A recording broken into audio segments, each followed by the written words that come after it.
আপনার লেখার ভিতরে যদি এই বিষয়গুলি থাকে তাহলে এরকম ঘটার সম্ভাবনা কখনোই নাই যে স্যার আমি 100 মার্কের অ্যান্সার করে আসছি, আমি কেন পরীক্ষায় ফেল করলাম। তো প্রিয় বন্ধুরা, আপনারা যারা বার কাউন্সিল রিটেন পরীক্ষা দিবেন তারা অবশ্যই এই বিষয়গুলি খেয়াল করবেন যেন কোনোভাবেই এই বিষয়গুলি মিস না হয়। আপনার আমি আমার স্টুডেন্টদেরকে সবসময় বলি যে আপনার যদি 5 মার্ক হয় তাহলে আপনি অবশ্যই 150 ওয়ার্ডের ভিতরে লেখাটি শেষ করবেন। আর যদি 10 মার্ক হয় তাহলে 300 ওয়ার্ড, আর যদি 15 মার্ক হয় তাহলে 450 ওয়ার্ডের ভিতরে লেখাটি শেষ করবেন। অনেক সময় হয় কি যে আপনার টাইম ম্যানেজ করতে পারছেন না, আপনার সম্পূর্ণ লেখাটি আপনি শেষ মানে 450 ওয়ার্ড 15 মার্কসের জন্য 450 ওয়ার্ড আপনি শেষ করতে পারছেন না। তখন আপনি কি করবেন, আপনি ওয়ার্ডগুলিকে ছোট করে দিন, আরও 50টা ওয়ার্ড বা 60টা ওয়ার্ড বা 100 ওয়ার্ডই আপনি কমায় দেন। কিন্তু আপনি যতই কমান আপনার বিষয়গুলোর ভিতরে যেন এই 5টা জিনিস থাকে, অর্থাৎ ভূমিকা, ধারা, বিষয়বস্তু, নজির এবং উপসংহার এবং মন্তব্য। এইভাবে যদি আপনি বার কাউন্সিল রিটেন পরীক্ষায় অ্যান্সার করে আসতে পারেন আর আপনি যদি ফেল করেন তাহলে তার দায়ভার আমার। আপনারা সরাসরি আমার কাছে চলে আসবেন যে স্যার আমি তো এই আপনার টিপস অনুযায়ী আমি পরীক্ষার খাতায় অ্যান্সার করছি, তাহলে আমি কেন পরীক্ষায়। আসসালামু আলাইকুম, আমি অ্যাডভোকেট ইমরান হোসেন, প্র্যাকটিস ঢাকা জজ কোর্ট এবং ঢাকা ট্যাক্সেস বার অ্যাসোসিয়েশন। প্রিয় বন্ধুরা, আমি বেশ কিছুদিন ইউটিউবে ভিডিও আপলোড করা থেকে একটু বিরত ছিলাম। তার একটি কারণ কিছু ব্যক্তিগত ঝামেলা ছিল, আমার নিজস্ব কিছু এক্সামও ছিল, যার কারণে আসলে সময় ম্যানেজ করতে পারিনি। তারপরও আমার যারা ফলোয়ার, যারা ইউটিউবে আমার ভিডিও ফলো করেন, তাদের রিকোয়েস্টে আজকে আবারও আপনাদের সামনে উপস্থিত হয়েছি। সামনে 17ই সেপ্টেম্বর বার কাউন্সিল লিখিত পরীক্ষা। এই লিখিত পরীক্ষায় যারা অংশগ্রহণ করতে যাচ্ছেন সবার প্রতি রইল আমার শুভকামনা। অনেক সময় শোনা যায় যে স্যার আমি আমার বিগত প্রিভিয়াস এক্সপিরিয়েন্স থেকে বলছি যে অনেকেই বলে যে স্যার আমি তো পরীক্ষায় 100 মার্কে অ্যান্সার করেছি কিন্তু আমি পরীক্ষায় কেন পাশ করলাম না।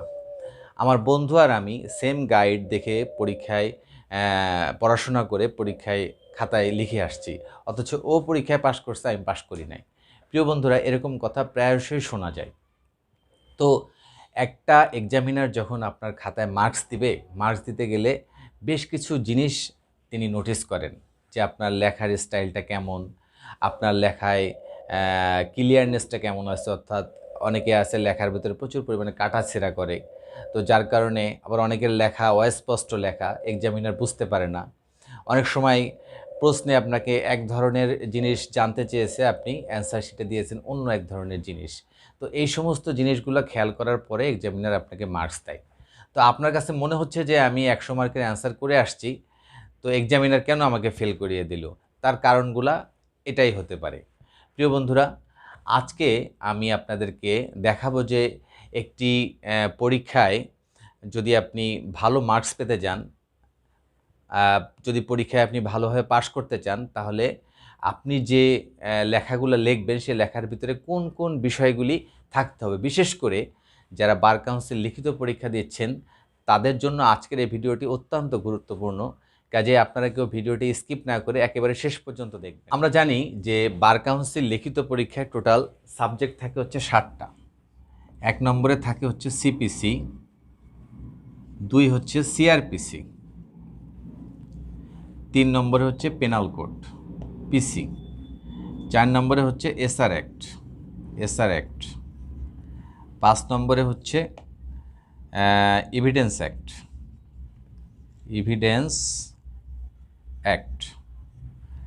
6 নম্বরে হচ্ছে লিমিটেশন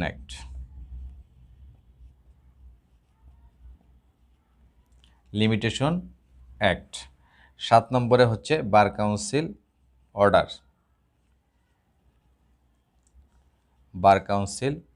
অর্ডার। এই 7টি সাবজেক্টে পরীক্ষা হয়, লিখিত পরীক্ষা। এখন এই 7টি সাবজেক্টের ভিতরে আপনার সিপিসিতে 15 মার্ক, সিআরপিসিতে 15 মার্ক, পিসিতে 15 মার্ক, এসআর অ্যাক্টে থাকবে 15 মার্কস, এভিডেন্স অ্যাক্টে 15 মার্কস, লিমিটেশন অ্যাক্টে 15 মার্কস এবং বার কাউন্সিলে 10 মার্কস। তাহলে কত হলো? 6, 15, 90 আর 10, 60 মার্কস। তো এই সিপিসি এবং এসআর অ্যাক্ট এই দুইটা দেওয়ানি প্রকৃতির মামলা করা হয়। এই দুই দেওয়ানি প্রকৃতির কোনো মামলা করতে গেলে এই দুইটা আইনের সহযোগিতা লাগে। এসআর অ্যাক্ট হচ্ছে গিয়ে আপনার মূল আইন, আর সিপিসি বা দি কোড অফ সিভিল প্রসিডিউর এটা হচ্ছে গিয়ে আপনার পদ্ধতিগত আইন। মূল আইনে আপনাকে বলছে অধিকার ও প্রতিকারের কথা, আর সিপিসিতে অর্থাৎ এই দেওয়ানি কার্যবিধিতে এখানে বলছে আপনার পদ্ধতির কথা, অর্থাৎ কোন পদ্ধতিতে আপনি মামলা করলে আপনি আপনার প্রতিকার পেতে পারেন। তো এই দুইটা মিলে একটা প্রশ্ন থাকে, একটা সেট থাকে। তো সেই সেটে আপনাকে 3টা প্রশ্ন থাকে, 3টার মধ্যে আপনাকে 2টার অ্যান্সার করতে হবে। তো এইভাবে সবগুলা থেকেই মোটামুটি আপনাকে অ্যান্সার করতে হবে। তো একটি প্রশ্নে 15 মার্কস থাকে। তো 15 মার্কসকে আবার অনেক সময় ভাগ করে দেওয়া হয়। যেমন একটি প্রশ্নের যদি 2টা পার্ট থাকে, ক এবং খ, তো কতে অনেক সময় 10 মার্কস থাকে, খতে 5 মার্কস থাকে। এভাবে 15 মার্কসকে আপনাকে ভাগ করে দেওয়া হয়। তো অনেক সময় দেখা যায় যে এই 5 মার্কের জন্য সমস্যামূলক বিভিন্ন প্রশ্ন দিয়ে দেয়, আর 10 মার্কসে থাকে হচ্ছে যে আপনার যেগুলা লেখা প্রশ্ন আর কি, যেগুলো অনেক রিটেন টাইপ আর কি। তো এই 15 মার্কসের ভিতরে আপনাকে এক্সামিনার যদি 9 অথবা 10 দিতে হয়, তাহলে আপনাকে কোন কোন জিনিস ফলো করতে হবে আসুন দেখি।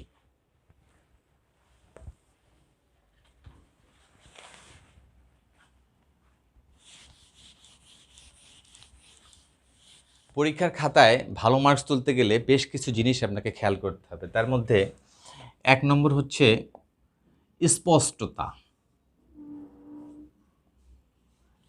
অর্থাৎ খাতায় আপনি যে বিষয়টি লিখছেন সেটা একেবারে স্পষ্ট এবং ক্লিয়ার হতে হবে। যে এক্সামিনার আপনার খাতাটি পড়বে সেজন্য বিরক্ত হয়ে ওই খাতাটি না পড়ে স্কিপ করে অন্য জায়গায় না চলে যায়।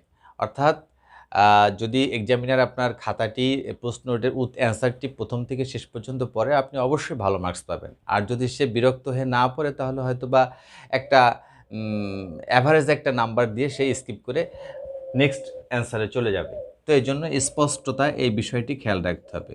2 নম্বর হচ্ছে যে আপনার লেখার স্টাইলটা ঠিক থাকতে হবে। লেখার স্টাইল ঠিক থাকতে হবে, দ্যাট মিন্স আপনার হাতের লেখাটা সুন্দর হতে হবে। যে প্রশ্নের অ্যান্সার যেখান থেকে লিখতে হয় পয়েন্ট আউট করে, প্যারা প্যারা করে, একটু বেশ সুন্দর করে গোছায়, যেখানে আপনি কোনো কোটেশন দিবেন কোটেশনের নিচে একটু আন্ডারলাইন করবেন, এইগুলাকে বলা হচ্ছে স্টাইল। এই স্টাইলগুলা আপনার থাকতে হবে খাতার ভিতরে, তাহলে আপনি ভালো মার্কস পাবেন। 3 নম্বর বিষয় হচ্ছে যে আপনার লেখাকে বেশ কয়েকটি পার্টে ভাগ করবেন। কয়েকটি পার্ট থাকবে লেখার ভিতরে, কয়েকটি পার্ট থাকবে।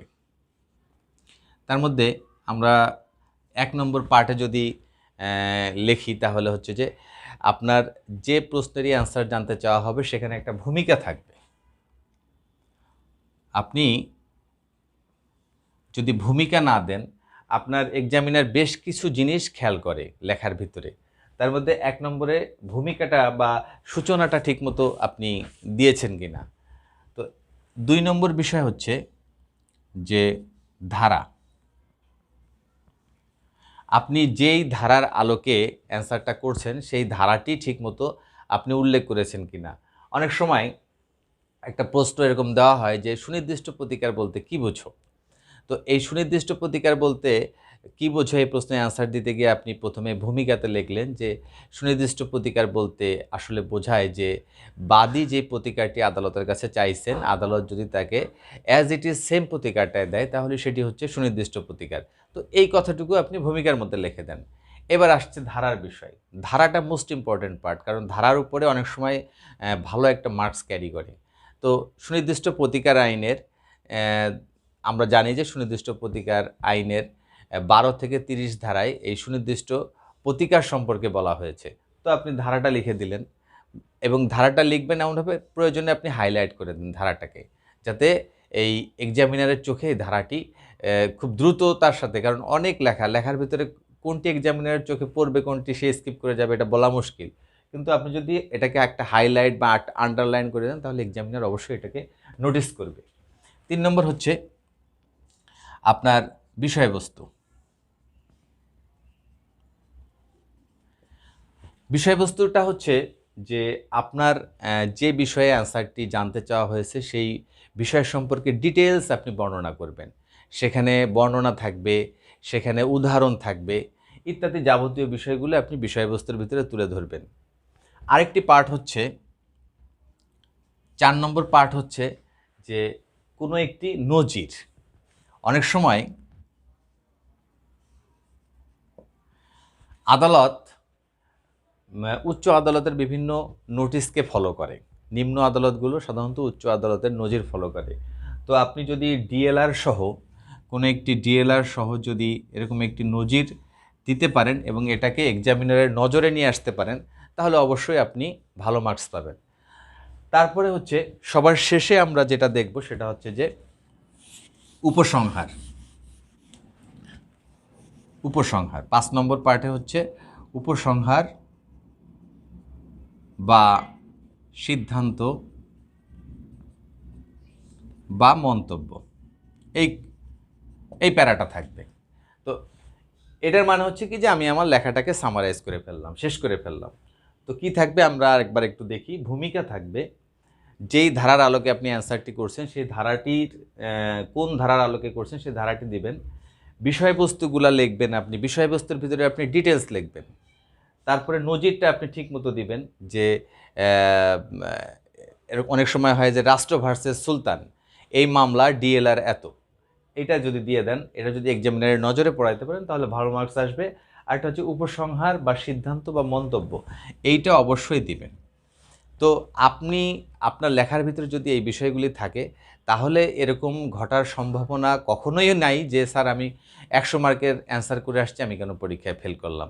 তো প্রিয় বন্ধুরা, আপনারা যারা বার কাউন্সিল রিটেন পরীক্ষা দিবেন তারা অবশ্যই এই বিষয়গুলি খেয়াল করবেন যেন কোনোভাবেই এই বিষয়গুলি মিস না হয়। আপনার আমি আমার স্টুডেন্টদেরকে সবসময় বলি যে আপনার যদি 5 মার্ক হয় তাহলে আপনি অবশ্যই 150 ওয়ার্ডের ভিতরে লেখাটি শেষ করবেন। আর যদি 10 মার্ক হয় তাহলে 300 ওয়ার্ড, আর যদি 15 মার্ক হয় তাহলে 450 ওয়ার্ডের ভিতরে লেখাটি শেষ করবেন। অনেক সময় হয় কি যে আপনার টাইম ম্যানেজ করতে পারছেন না, আপনার সম্পূর্ণ লেখাটি আপনি মানে 450 ওয়ার্ড 15 মার্কসের জন্য 450 ওয়ার্ড আপনি শেষ করতে পারছেন না। তখন আপনি কি করবেন, আপনি ওয়ার্ডগুলিকে ছোট করে দিন, আরও 50টা ওয়ার্ড বা 60টা ওয়ার্ড বা 100 ওয়ার্ডই আপনি কমায় দেন। কিন্তু আপনি যতই কমান আপনার বিষয়গুলোর ভিতরে যেন এই 5টা জিনিস থাকে, অর্থাৎ ভূমিকা, ধারা, বিষয়বস্তু, নজির এবং উপসংহার এবং মন্তব্য। এইভাবে যদি আপনি বার কাউন্সিল রিটেন পরীক্ষায় অ্যান্সার করে আসতে পারেন আর আপনি যদি ফেল করেন তাহলে তার দায়ভার আমার। আপনারা সরাসরি আমার কাছে চলে আসবেন যে স্যার আমি তো এই আপনার টিপস অনুযায়ী আমি পরীক্ষার খাতায় অ্যান্সার করছি, তাহলে আমি কেন পরীক্ষায় ফেল করলাম। প্রিয় বন্ধুরা, সকলেই ভালো থাকবেন, সুস্থ থাকবেন।